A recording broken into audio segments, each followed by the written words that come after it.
Welcome to the Celtic Myth Pod Show, bringing the tales and stories of the ancient Celts to your fireside.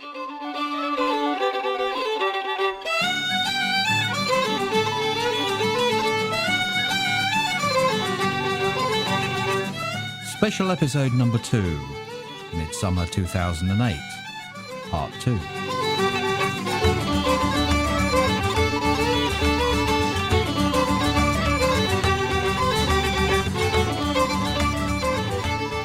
Hello, welcome to the Celtic Myth Pod Show. I'm Gary. And I'm Ruth. Let's get straight down to business and tell you how you can contact us. You can email us by sending an email to Gary or Ruth at celticmythpodshow.com, or you can record some voice feedback for us by using the Evoca recorder on our website. You can also talk to us in our forums, chat to us via Twitter, or catch up with us on Facebook or MySpace.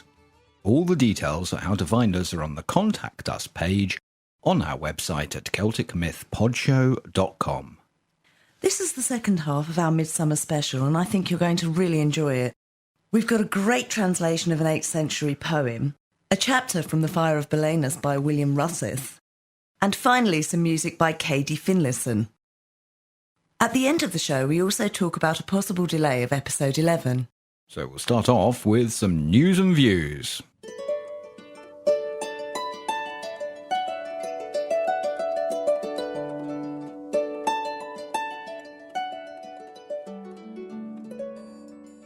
Stonehenge is going to have improved facilities in preparation for the 2012 Olympic Games. This means better roads and a new visitor centre. So are they going to hold the discus or javelin there then? I doubt it, but English Heritage are going to be holding a public consultation to find out what the area needs, and I think that's about time. Sure. Did you see the news article about the Cerne Abbas giant? Yes, with all the wet weather we've been having, it's made the grass grow and you can hardly see him. That's right. The council are talking about importing sheep to keep the grass short.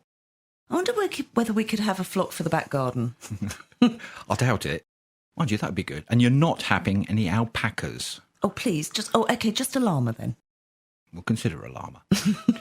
If you, our listeners, have any news you think we should cover, you're more than welcome to send us an email and we'll try and cover it.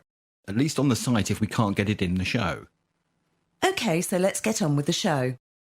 And now for a short poem that originated from the 8th century.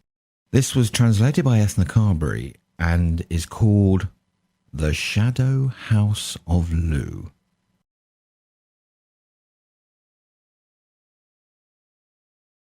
Dream fair, beside dream waters, it stands alone. A single thought of Lugh made its cornerstone. A desire of his heart raised its walls on high and set its crystal windows to flaunt the sky. Its doors of the white bronze are many and bright, with wondrous carven pillars for his love's delight. And its roof of the blue wings, the speckled red, is a flaming arc of beauty above her head. Like a mountain through mist, Lugh towers high. The fiery forked lightning is the glance of his eye. His countenance is noble as the sun god's face. The proudest chieftain he of a proud Danaan race. He bides there in peace now. His wars are all done. He gave his hand to Balor when the death gate was won, and for the strife-scarred heroes who wander in the shade, his door lieth open, and the rich feast is laid. He hath no vexing memory of blood in slanting rain, of green spears in hedges on a battle plain. But through the haunted quiet, his love's silver words blow round him swift as wing beats of enchanted birds. A grey, haunted wind is blowing in the hall, and stirring through the shadowy spears upon the wall. The drinking horn goes round from shadowy lip to lip, and about the golden Meathers shadowy figures slip. The star of beauty, she who queens it, is there, diademed and wondrous long, her yellow hair. Her eyes are twin moons in a rose-sweet face, and the fragrance of her presence fills all the place. He plays for her pleasure on his harp's gold wire the laughter tune that leaps along in trills of fire. She hears the dancing feet of she, where a white moon gleams, and all her world is joy in the house of dreams.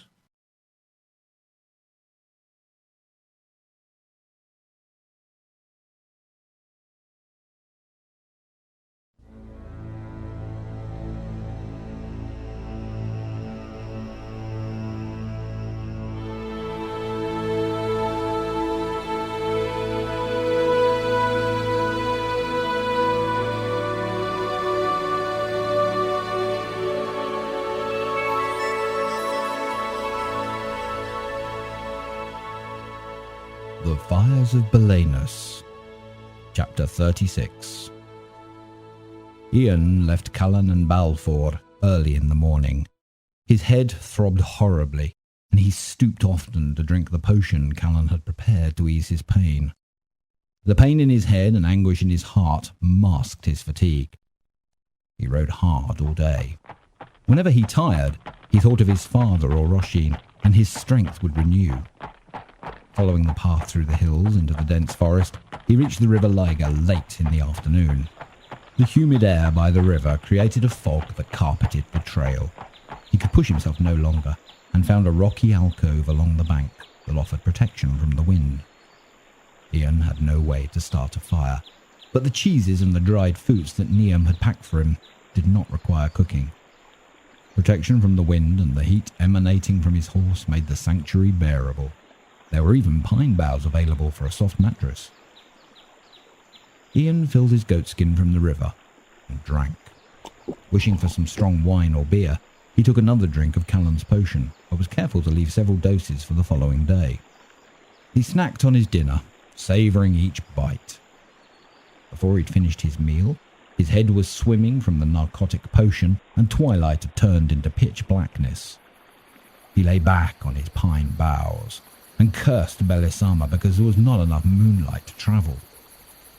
He replaced that dissatisfaction with an image of Roisin's Orphic eyes and drifted into an exhausted slumber. Ian slept deeply for several hours until the flickering light and warmth of a campfire stirred him. For a long time he thought the flickering light was in his dream, and he ignored it. When he opened his eyes, he saw a real fire burning brightly, and a large man tending it. The man had long blonde hair with a full beard. He was muscular, with massive arms and shoulders, and he was wearing only a small skirt of animal skins around his loins. "Thoringa!" Ian yelled, groping for his sword. "Stay where you are."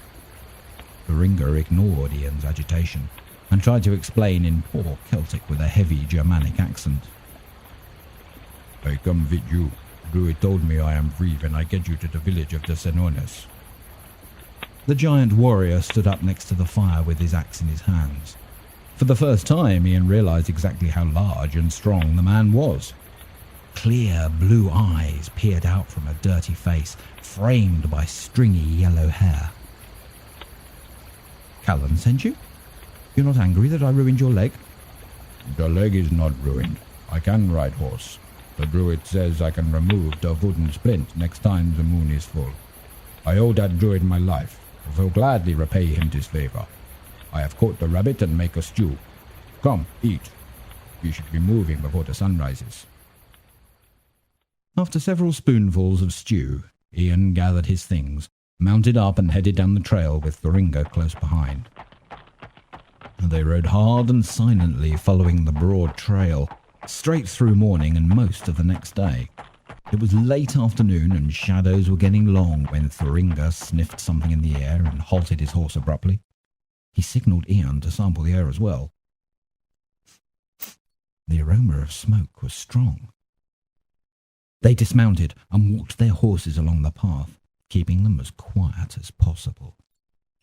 The trail passed close to a large meadow where Thuringer and Ian were astonished to see a large encampment. "There must be 100 tents out there," gasped Ian. "Yeah, and many, many horses," added Thuringer. "They're so quiet, just sitting around. I see a large pile of logs towards the back of the encampment, as if they're going to build a large fire." "Oh, the fire. I forgot to tell you what Callan told me. Tomorrow is the eve of Beltane. Rescue Roisin before the fires burn." Ian nodded, remembering the advice Callan had given him when he departed his company. "If tomorrow is Beltane's Eve, there will be feasting and lighting the bonfires at sunset tomorrow night. We will need to be in the Senones village tomorrow afternoon." "Oh, something else," Thuringer added, and went into a recitation slowly, but in perfect Celtic without his heavy accent. "The goddess rises late this night, sending beams of dancing light dancing on sweet lady's face. She will see the sword's dark place, from gentle hand a sword to take, but in return claims a lady for the lake." Astounded at the performance, Ian asked, "Is there anything else?" "No, that is all." Did he say what it meant? "No, you just keep making me repeat the message till I could say it correctly." Perplexed, Ian mulled the message over for a moment, and then gave up trying to understand it. "We need to move on quickly. I have no quarrel with these men, but it would be best not to disturb them. They may not believe that I am Ambari and not Senoni." Without speaking, Thuringer tapped Ian on the shoulder and pointed to 2 sentries posted ahead. Ian started to draw his sword, but Thuringer held his arm and gestured towards the woods. Catching his meaning, Ian sheathed the weapon and followed Thuringer off the trail into the woods. Thuringer followed deer and rabbit trails that allowed the horses to pass quietly and kept them away from the posted guards. Daylight was dwindling when they re-emerged on the trail. Ian crouched down and snuck out to the trail, peering behind them. The trail faded away into the grey mist of darkness, without a sign of any guards. Ian slapped Thuringer on the back and smiled with appreciation. They mounted up and headed on their way. When they reached the ford at the river, the sun was below the treetops. The gentle slope of the riverbank was a soggy mire of freshly made wheel ruts and hoof prints. Ian and Thuringer paused on the back, peering across through the grey, murky fog of twilight. In the centre of the river was the wreckage of a chariot, with several spears sticking up around it. Beyond the chariot, Ian's eyes fixed on the grotesque tree overhanging the opposite bank. The gnarly, leafless branches were decorated with human heads, shapeless, colourless masses. The sight disgusted Ian. He was glad that the oncoming darkness prevented him from seeing the details. Thuringer stared at the sight in fascination. A large, dark raven rested at the very top of the tree, scolding an unknown intruder away from his territory. The harsh cries echoed down the river. To the right of the tree, 2 tents stood with an open fire between them. Ribbons of smoke entwined vertically into the sky, waiting for the nighttime breeze to disperse them. Gingerly, Ian coaxed his horse into the water and slowly advanced across the river. As they passed the chariot, Thuringer pulled one of the spears out of the water and tossed it to Ian. He took another for himself. "The spear is the best weapon from the horse." They briefly examined the wreckage of the chariot. A dead horse was tangled in its harness. Its bloated belly bobbed on the surface. Ian speeded up the gait of his horse to pass the wreckage and trotted across the remainder of the ford, emerging in front of the tents. Thuringer dismounted and walked down to the tree decorated with its grotesque ornaments. Some heads had their eyes open.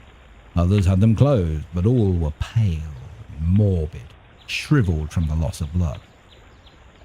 Thuringer stared into the pale eyes of one, examining it closely, and then he counted 9 heads hanging from the tree. "A mighty warrior that collected the heads," he called out. Ian reached a tent with a pole in front of it, displaying several foxtails. He dismounted and entered the tent. The tent was dimly lit with only a few candles. A rich decor of carpets and colourful tapestries covered the interior walls and floor. Ian made his way through the first room and could see the sleeping area in the back, surrounded by layers of shears and drapery.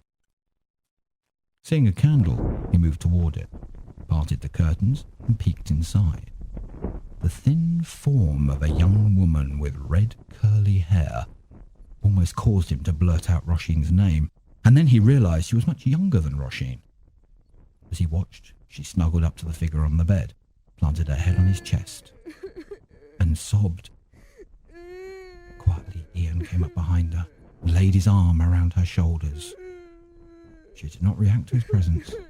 Ian brought a candle over so he could see. The man on the bed lay in a dark pool of blood. His legs were covered with a red cape, but from what Ian could see, he had cuts and wounds on almost every part of his body. His face was a black mat of dried blood. Deep gashes crossed on his forehead and cheeks. Ian looked closer at the wounds. Cool's eyes popped open. "Angus, is that you? Back already?" Ian jerked back.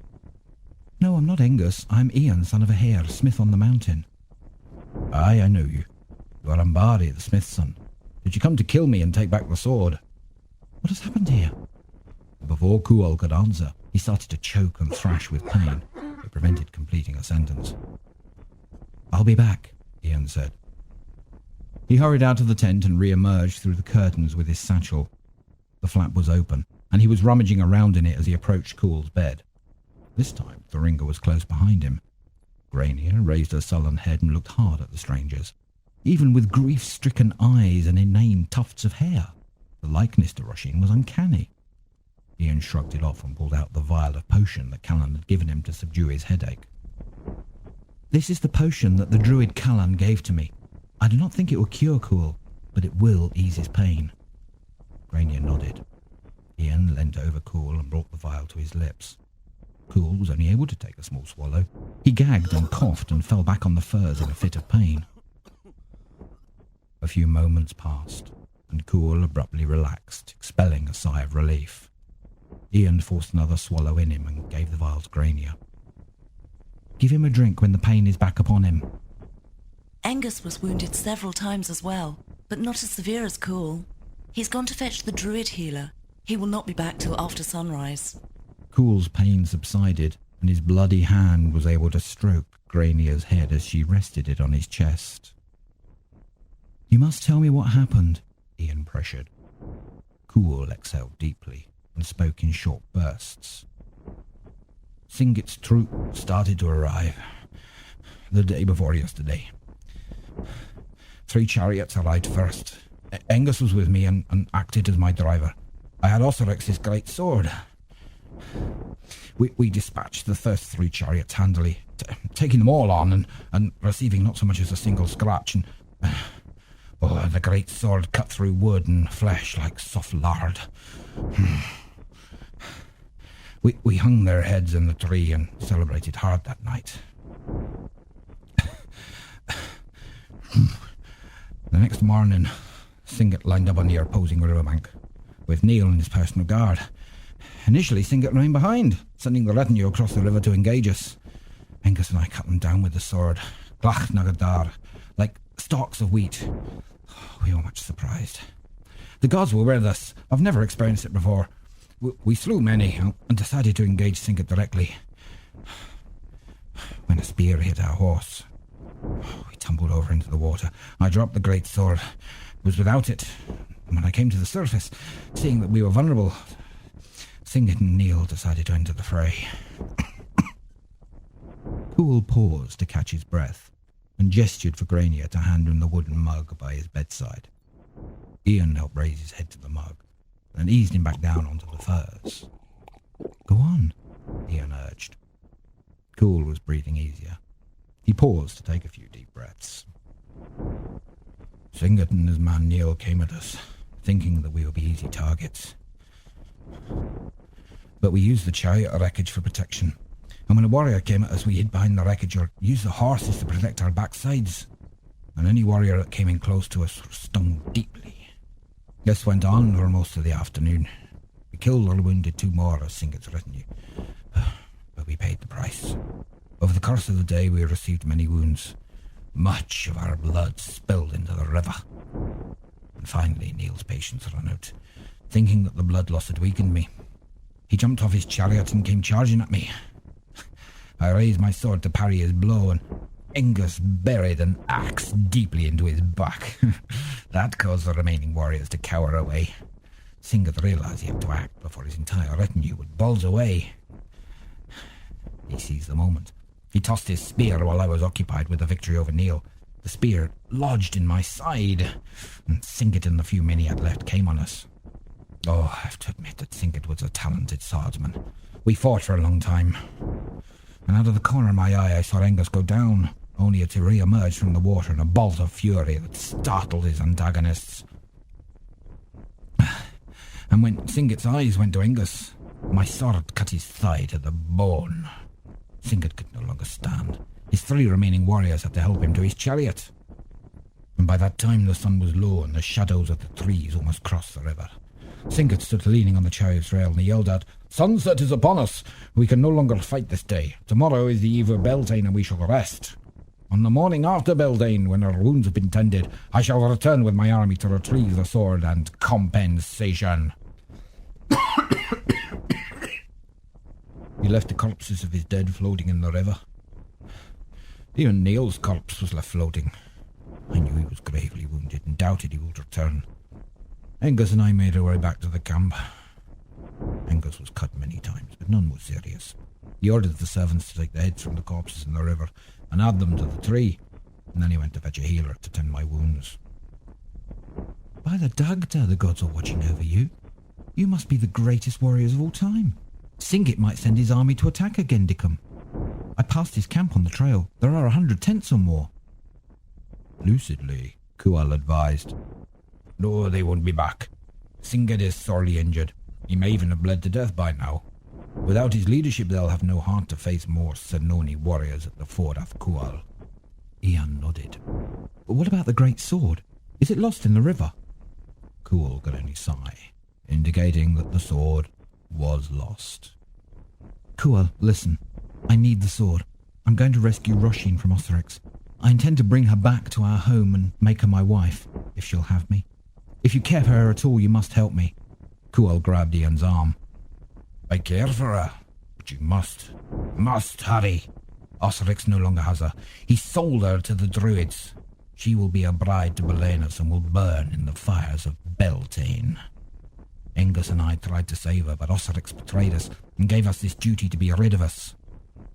Kual stopped to choke up a wad of bile and blood. Grania pushed Ian out of the way, brought a cloth to Kual's mouth and wiped away the putrid ooze. Kual fell back, exhausted. You must tell me about the sword, Kual. Where is the sword? Kual opened his eyes and then with effort continued. Roisin will be at the sacred ring. Follow the road past the Gendicum. A large stone planted upright in the ground marks the trail to the ring of stones. Take the trail to the right of the marker, and you will find the sacred place. If you get there early, you may only have a few druids with which to contend. And then Kual was silent.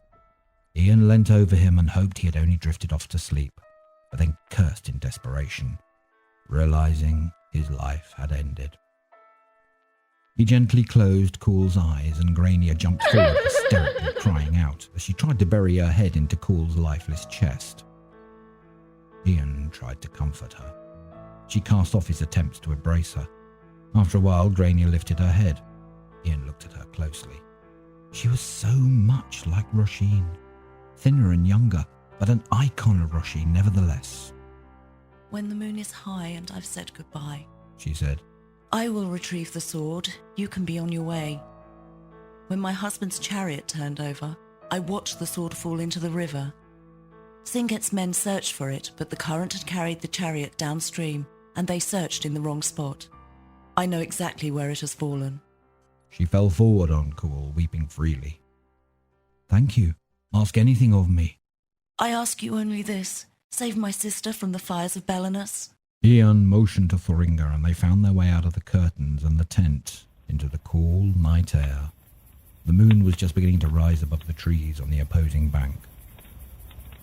Of course she resembles Roisin. They're sisters. She said she could retrieve the sword from the river. I'm not so sure. It may not be worth the time to wait for her to look for it. It's like the verse Callan gave you. Perhaps the gods is on your side in this thing. We should wait for her to look for the sword. If she's Roisin's sister, we should take her with us. Thoringa added a fresh log to the smouldering fire. Better, I think, to pick her up when we return. When we return? Are you going to stay with me after we reach Agenticum? With such forces at work, I think I must see this thing to the end. I was chosen to help you. I will follow my fate. The flames of the fire rose brightly, dispelling the oncoming chill of the night. Every few moments, Ian looked at the moon rising over the trees to monitor its progress. Thoringa stirred the contents of the kettle that was hanging over the fire and lifted the ladle to his lips for a taste. The stew is good. Eat! Ian found a flat piece of wood lying on the ground that he could use as a spoon, and they took turns taking scoops of stew directly from the cauldron, eating heartily. When thirst overcame them, Thoringa found a wineskin on the table. He retrieved it and threw it to Ian. Ian drank until his gut ached with discomfort, and then tossed the skin back to Thoringa, who finished it off. They leant back against the logs surrounding the fire, and let the pleasant radiance of the fire and wine soothe their tired bodies. Thoringa, Ian asked, why is it that your people are so set on destroying our farms and villages? Man was not made to eat grain and plants grown by human hand. The great Pater Wotan gave us all we need to eat from the forest. Fresh meats abound in our lands. Celts ruined the land with farming. The forest is destroyed and our game goes away. Every furrow and every village that we can burn and turn back into wild land is blessed by the great Pater. But what about iron weapons and horses? Surely your people have benefited from those things. We lived for 1,000 years without iron weapons and horses. We only ate meat from the forest. Our clothing was made of animal skins, and our weapons were cut from stone and bone. We only needed iron swords and horses to protect ourselves from Celts. Your people crossed into our territory, clearing forests, digging up the land, trading worthless goods to our people. Why would you ever join up with Osirix? It's the only way we can get iron swords and good horses to protect our lands. And yet you're friendly to our druids.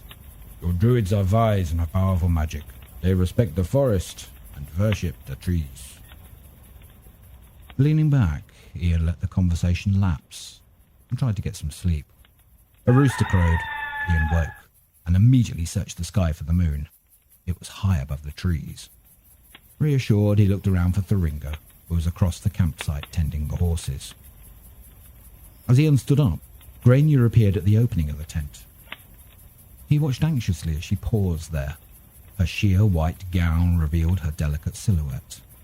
Candlelight escaped from the tent and rimmed her copper hair, while the moonlight paled her already pale face, giving her a wraith-like appearance. She left the tent and moved past Thoringa without acknowledgement. In her long gown, she seemed to float across the ground towards the river. At the edge, she paused a moment and extended her arms and hands to the goddess high overhead. Under her breath, she repeated an incantation. The flimsy gown slipped off her shoulders and limply dropped around her feet. Her white body beamed brightly in the moonlight. Seeing her tiny shoulders and delicate back moved Ian deeply. It stirred a deep primal urge to protect her. When she stepped into the cold, dark river, he moved closer, unable to control himself. Without a shiver or quake, she moved fluidly through the water, following the trail of moonbeams dancing on the surface. And when the water was high enough to cover her breasts, she slowly submerged into the dark depths. Her disappearance startled Ian and Thoringa. They rushed to the spot where she went under and splashed frantically, looking for some sign of her. Ian and Thoringa stood motionless as the waves and the ripples made by their thrashing slowly dissipated. They stopped. strained to hear some sound or see some movement. The broad expanse of water was now calm, mirroring a perfect image of the moon and stars. After a few moments, Ian yelled, "Thoringa, look!" A few feet downstream, they spotted a soft glow emerge from under the water. At first it was so faint they could barely make it out. Stronger and stronger it became, making its long and narrow shape distinct. Ian and Thoringa moved towards it, straining, peering into the depths as the shape of the sword materialized. A great blade raised out of the water, lifted by a delicate white arm, a frail hand. Ian took the sword eagerly, forgetting the search for Grania for a moment.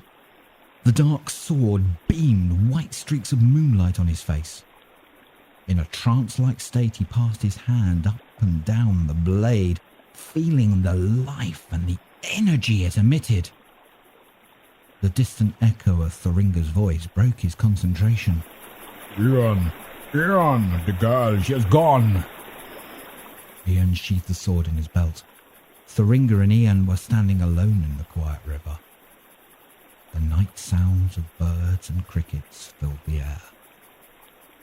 Slowly and methodically they began to walk in a sweeping pattern, covering the area where they had been. Grania could not be found. Ian looked at Thoringa in dismay. Can she be gone? Did she drown herself? I would have taken her home with me. Thoringa gazed out across the moonlit water and recited the last lines of Callan's prophecy. From gentle hand a sword to take, but in return claims a lady for the lake.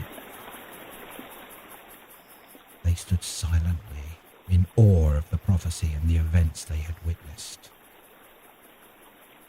A fire from Call's camp flared, sending a flickering orange glow and the sound of crackling flames across the river. Heading back to shore, they could see flames from Call's tent rising high into the night sky. They did not try to douse the fire or save any goods. They failed to hear the sound of the baby crying as they mounted up on fresh horses and sped out of the camp, following the trail towards the Sononis village in the moonlight.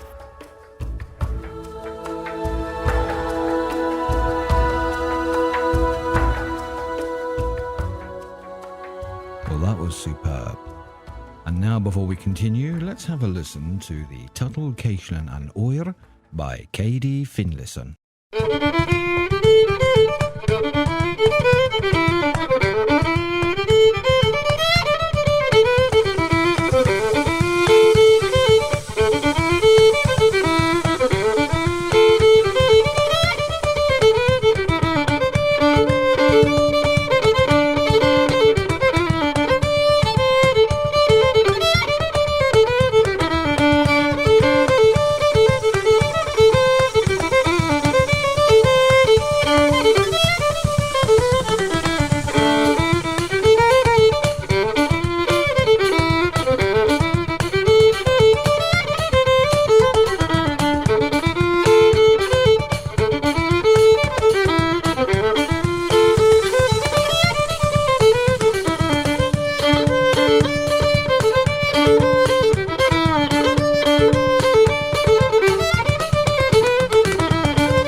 And now for some listener feedback.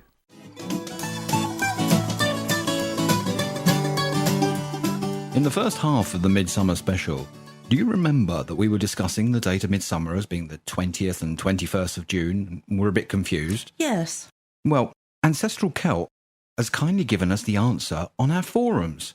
And she says, The reason the 20th is used for the summer solstice is that the day used to start and end at sunset in ancient times, hence the eve thing used by Shakespeare, though I believe he was referring to midsummer and not the solstice. Also, midsummer is also known as the 24th of June, something to do with being the midpoint of the Gregorian calendar, and is still noted in calendars as midsummer and the 20th to 21st as the solstice. We also had a wonderful email from Corey in Nashville. Hello, Gary and Ruth. Hi, Corey. I just wanted to pass on my praise and adoration to you for the simply fantastic show you put together. I've always found Celtic mythology to be a bit daunting, but your performance of the ancient stories make them accessible and fun. I always find myself impatiently refreshing my iTunes queue to see if you've released a new episode yet or not. In addition, I'm really enjoying the Celtic Holiday podcast you've been doing. That's cool. I just finished listening to the first half of the Midsummer show and was absolutely floored by its quality. I'm so eager to hear the next instalment. I do want to point out a bit of trivia regarding the dates you mentioned in your podcast. While it's true that many people celebrate the summer solstice on the 20th to 21st of June, the traditional date for Midsummer, the Feast and Fire Festival, is often given as the 23rd to 24th of June, and you can see the Wikipedia articles for more details. Thank you for the link. We've added it to the show notes for this episode, and thank you to everyone that helped us solve this mystery. Also, I absolutely adored your Lady Chant recording, and would love to find a recording of it as a separate song so I can add it to my playlist. I know it was just a personal copy, but do you know of any professional versions, or is there a chance you'd make a separate MP3 for download on the site? I don't know of any other recordings. Maybe someone out there could let us know if they've found one. What I've done, though, is I've added a download link in the show notes for the first part of the Midsummer special, so anyone that wants to can download just the chant. Many thanks to you both for all your hard work on the show. I can't wait to hear the next instalment of the cycle, and I'm most excited about what else you'll have in store for us. Thank you for that email, Corey. It was a really heartwarming message. Yes, we do enjoy what we do very much, and it's lovely to share it with you all. That's why we love to hear your feedback. Any email you send, any feedback you leave, we will personally answer. Thank you. And to finish off, I'd like to give you advance notice that episode 11 might be a couple of days late. Real life has a habit of getting in the way. Well, it does, doesn't it? It certainly has. Yeah, It certainly has this week, yeah. yes. So, if we haven't got the episode finished by the time that it's due out, I'll reset the counter for a couple of days and post a short apology on the feed for those who just listened to the show. Episode 12, though, will still be out at its expected time. We will still try to release once a fortnight, regular as clockwork. So with our apologies and thanks to you all, That wraps up the Midsummer Special for 2008.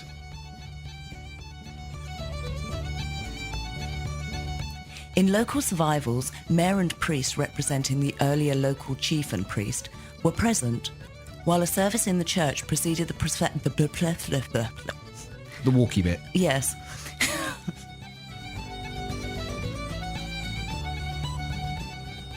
In this chapter, we will examine the Irish healing traditions as evident.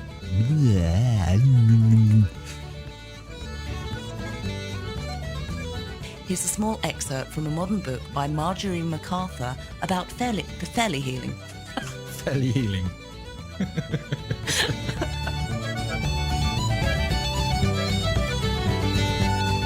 You've been listening to the Celtic Myth Pod Show, available from CelticMythPodShow.com. We hope you've enjoyed the show and will stay tuned for the next episode. You can send us a quick email or voice feedback by emailing either Gary, that's Gary, or Ruth, Ruth, at CelticMythPodShow.com. You can chat to us in the forums on our website. The show notes for this episode can also be found on the website. We'd like to say a special thank you to Kulan's Hounds, who provided us with the theme music for our show. You heard Hag Hole at the beginning and are listening to The Skylark now. You can find out more about this foot-stomping band at www.sfhounds.com. And thanks again to Diane Arkinstone and Kim Robertson, whose music has been used for some of the incidental music in this podcast. You'll find links to their websites in our show notes.